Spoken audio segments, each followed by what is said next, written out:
Hey, good morning, good afternoon, good evening to everyone. This is your future free potato, just another potato. Welcome to another video of Enigmatica 9 Expert. And today we are starting with all the infrastructure changes and improvements that we will be needing for the future. Now, because this is going to be the first of maybe 5 or 6 episodes in which I will be doing some changes around the base. And maybe we can start by more or less setting up what are our goals for this small period. So there are some implementations and changes that I want to have. As you can already see, I've made some model spaces for the ones we are going to do today. But first, so what are the stuff that we want to change and we want to improve? The first one is going to be component production. So anything like plates, gears,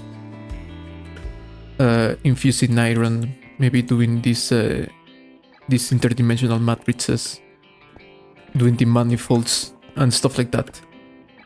Then I also want to do some ore processing. This ore processing setup,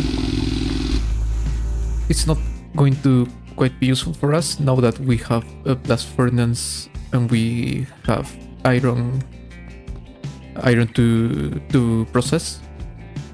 So we have to change all of this and actually make it a bit future proof. I also want to improve our source logistics. As you could have seen in the previous episode, I've taken it out, but now we can use mixers in order to produce liquefied source. The old way we produce liquefied source is through the witches and some potions making. And yes, it's kind of a slow process, and using mixers and a bunch of amethyst shards is going to be quite more efficient and also cheaper than producing with witches. And we also have to find a way of storing more liquefied source and transporting the source in a better way. We also have to look at implementing an ME system, an ME network, so applied energistics to all of our base. It's going to be quite the challenge together with ore processing, because as you could have seen, most of the machines are multi-blocks, so there are little one block machines right now. In the future we will have more one block machines, but most of them don't have a kind of UI, or they don't have like an input space other than the liquids. For example, this one here, the way you input solid items is through just throwing them. The same will be, for example, to do compressed stone. You have to crush it through a crush glyph. The same with the spellbound bar. So it's a lot of logistics that we have to do, and a lot of we have to manage and see a way of properly doing it without breaking the system. It's going to be quite a challenge. And finally, other small improvements. So for example, making some improvements to our pneumatic craft system, implementing some spell turrets in order to make, for example, these crafts that are only made through the crush glyph. I also want to finally kind of decorate the roads that goes through all of the places in this space, and also want to kind of set up a good sound for our occultism rituals. So this is going to be the plan for the next 5 or 6 episodes. I don't know how much I will take. I know I will take a bit more of time to produce the episodes. But yeah, there is a lot to do in order to enter stage 3. I mean, we can just enter right now, but I think it's better to future-proof a bit. And what we are going to do today is start with the component productions. Here I have a pin tab of all of the stuff I want to make.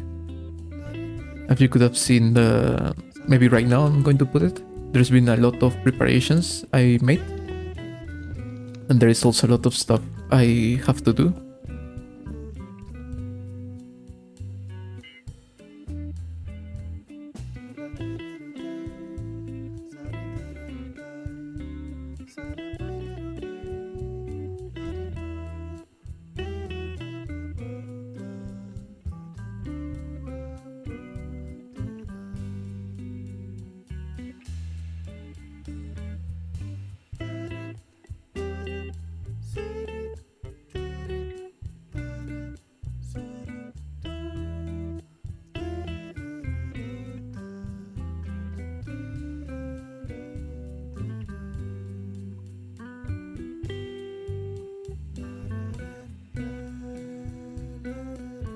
So yeah, let's start with some component production.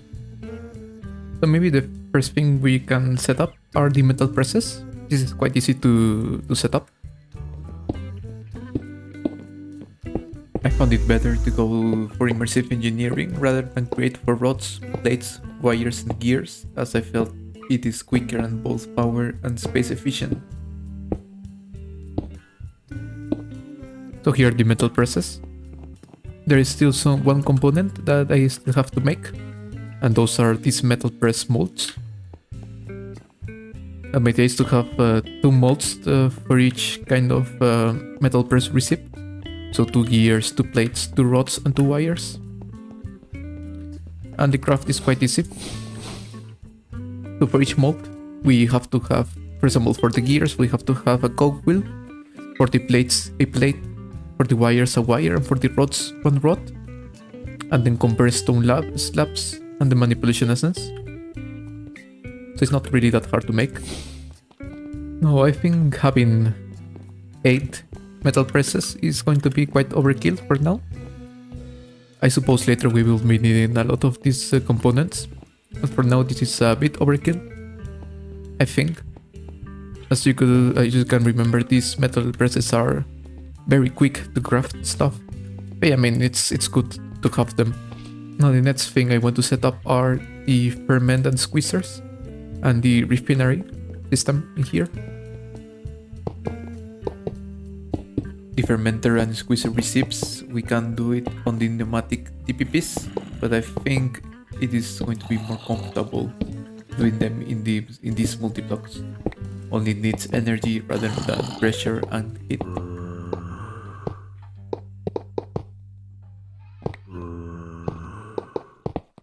Now everything that we have to do is just complete the multiplexes by right-clicking what is going to be the center of each multi-block.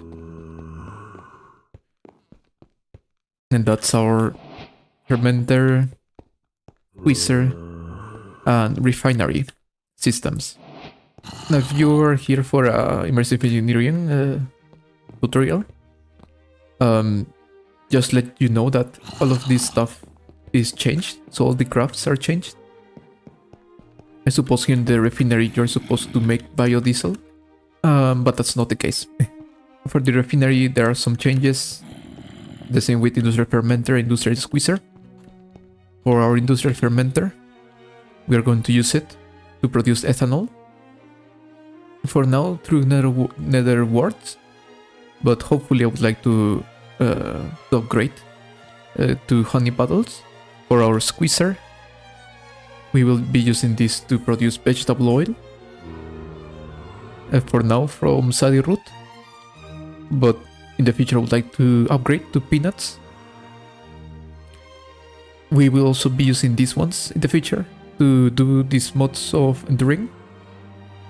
That is just on the shard of enduring, which is used on the heart of the sea, but this is a feature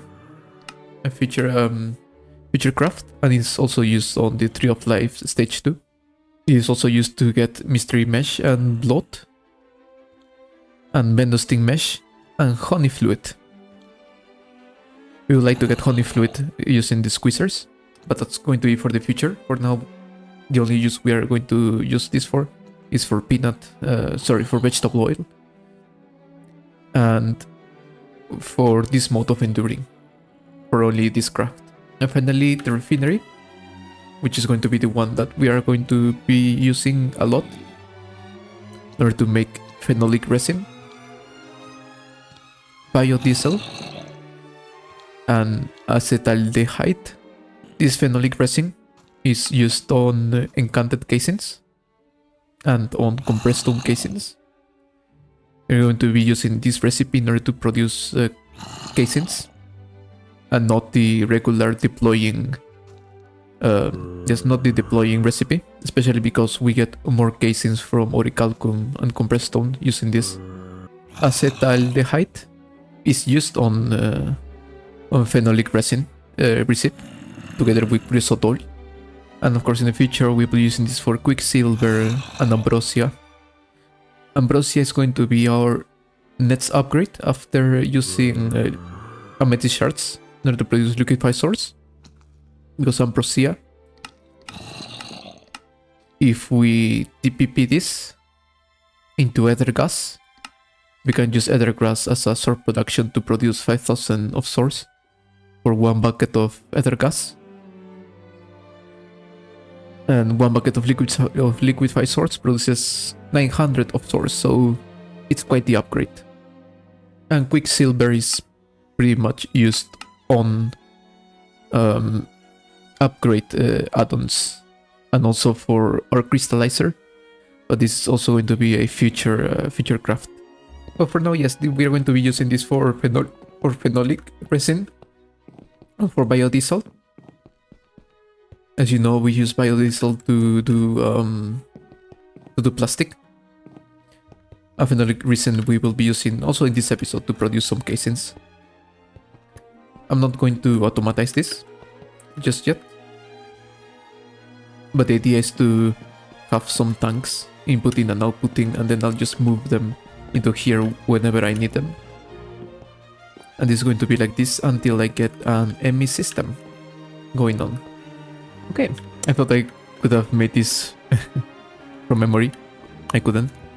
But yeah, we are basically using this to make these encased things. Although I don't really think we will be needing that many bottling machines right now. I think with only 2, one for source and one for the phenolic resin, is going to be enough. I don't remember why I decided to go for more. Yeah, I don't remember. I think I'll I think I'll take these ones out because I need the space for a sawmill that I forgot to make. And I'm not really feeling making one more room. I'm not using these small spaces because I want here to have the auto crafting CPUs and the assemblers for the ME system, like 4 pillars here. But yes, I think I'll just take these ones out, and I'll just conserve these 2. One for liquefied source and one for phenolic resin. Liquefied source we are using for manifolds and Twitch crystals, and phenolic resin for the casings, mainly for the cases. And of course in the future we will also be using bottling machines for ore processing. Not now. I think there is also one more recipe that I'm interested in. But anyway, the good thing is that we can use this space for our sawmill.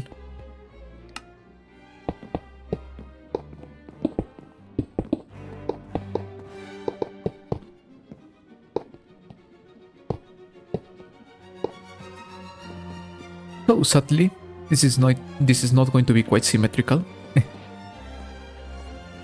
Yes, I have 2 spaces here, but I think it's good because we can do a kind of recollection system in here. So why do we need a sawmill? It's not that I really care about these 2 extra byproducts of planks for each process. What I care about here is first dimensional storage crystals. Using regular crafting we get 18 pieces of this per each dimensional crystal matrix. Using the sawmill we get 21. We can also use thermal sawmill, but this is a advanced machine frame that we need. What I really want of this sawmill is this sawdust. This sawdust we compressed it into a block of sawdust.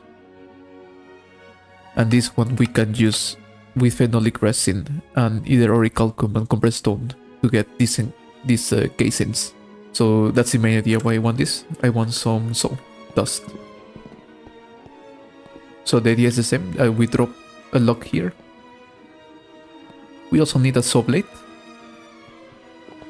Yes, we need the botanist. The rock cutter saw blade, it doesn't work.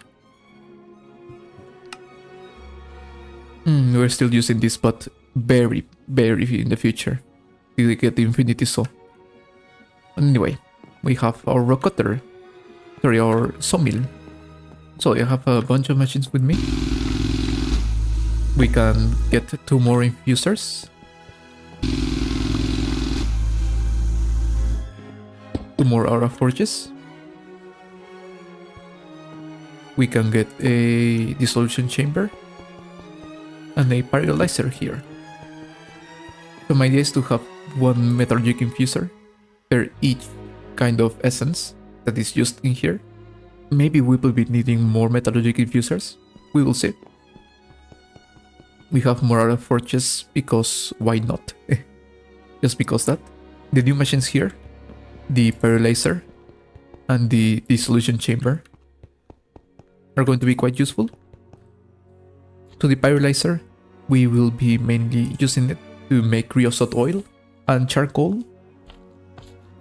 Creosote oil is made for phenolic resin and treated wood, and charcoal, although we are not going to use it right now. This is very useful in making sulfur dust.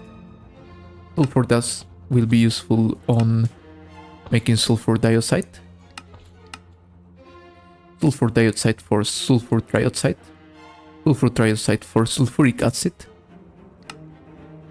Sulfuric acid for liquid sulfuric acid. And this one, we can use it on the bottling machine to double our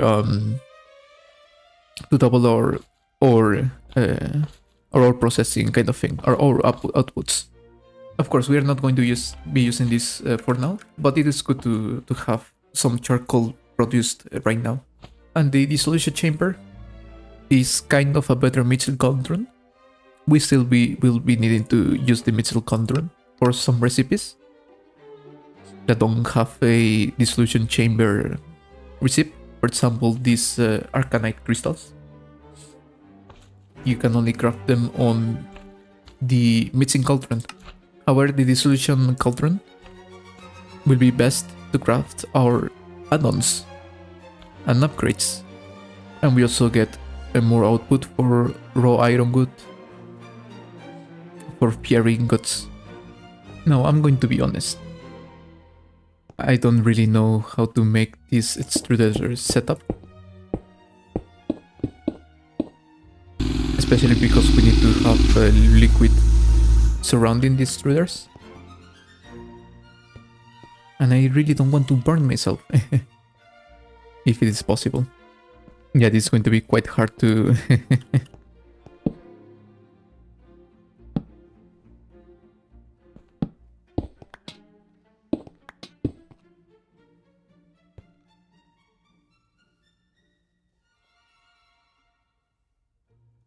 I think something like this will work. It's going to be quite a nightmare to do some maintenance in this place. But I think something like this will work.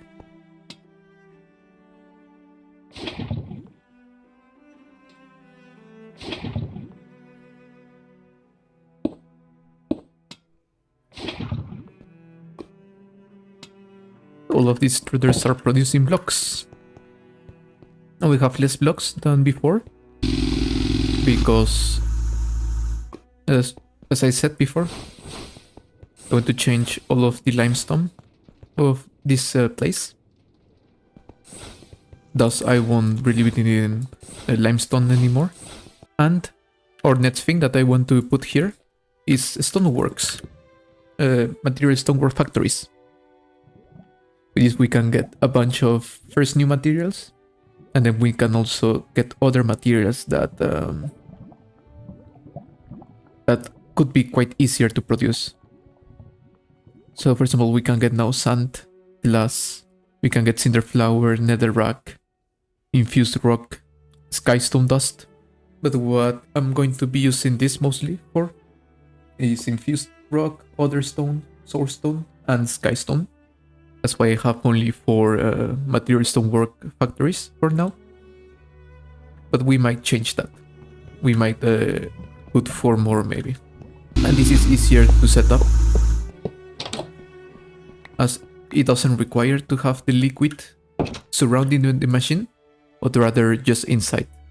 How this works, it first produces a material, then it stores it in this green site, and then you can choose what to do with that material. So for example, let's grab sand. In order to produce sand, first we need to produce cobblestone, then we have to mine it, and then mine it again, and we will be getting sand. So if we want to get sand, we will have to do something like this. We produce cobblestone, we crush it again, and we will get sand here, in this place here. For now I don't want sand because I have a lot of sand. What I want to have is, I want to have infused rock in one, I want to have other stone in another, I want to have source stone in another one, and I want to have skystone in this last one. Now in this last one, I actually want to crush the material in order to get skystone dust. This is going to be what mostly we are going to be using, especially for blank runs. And if we need some skystone, we can only just blast furnace this for any of skystone needs. That's not really that much. Now, as you can see here, any of these generations, they don't consume any of the liquids inside, so that's pretty much good. It only needs to have some lava and water inside. There are some ones that actually consumes some liquid. For example, obsidian consumes lava, and netherrack consumes both lava and water. But yeah, for now this is just enough. Now I've quite changed this this layout here. I think I'm going to still kind of change this one, because I feel like everything being granite is quite weird. I don't know. I'll see. But for now I want to have the create stuff in this place. And one of the main changes I'll be doing is that I'll be using these eldritch engines instead of connecting it to the windmills. And I think those windmills, I won't destroy them. I'll just leave them as decoration kind of thing. But yes, now we are going to stop using the windmills, and we are start using these eldritch engines. I think the best will be to use chests instead of teapots, because teapots, they can only hold a stack of each item, whereas chests can hold a bunch of them. So I hope something like this will work. I hope. And yes, this will be our alloy mixer. I might have actually 2 alloy mixers, and then I'll also want the compactor in here.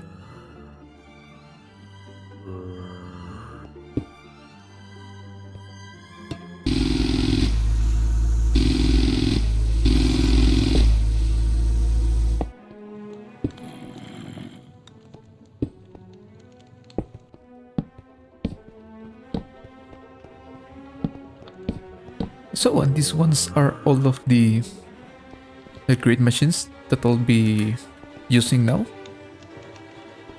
So we have a couple of mixers for alloy blending. We have a compactor, just in case, and especially for blaze cakes bases. We've got 2 blaze burners. For now, mainly we are going to be using this to make iron. But at the end, in the future, we'll be using bottling machines and sulfuric acid. And finally, we have this small spout system. I think this I'll mainly use it for treated wood, maybe, most likely. And finally, I have here 2 deployers and 1 Tesla coil. The Tesla coil will allow us to make kaolin clay, infused ironwood, charged Certus quartz, source gems, and all of these crafts are basically cheaper than using this resonating crystal ball, and it's also cheaper if we convert the amount of source required into energy. The deployer is mainly for polished rose quartz,